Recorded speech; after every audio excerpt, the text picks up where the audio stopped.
we're going to be firing a 22 caliber black powder cannon and a 22 caliber BB gun, as well as a 65-pound compound gun.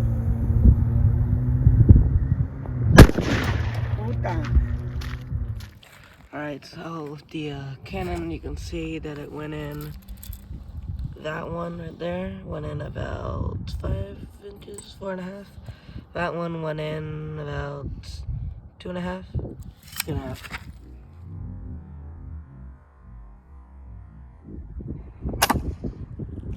And the BB gun went all the way through and came out the other side over there. See, compared to the cannon.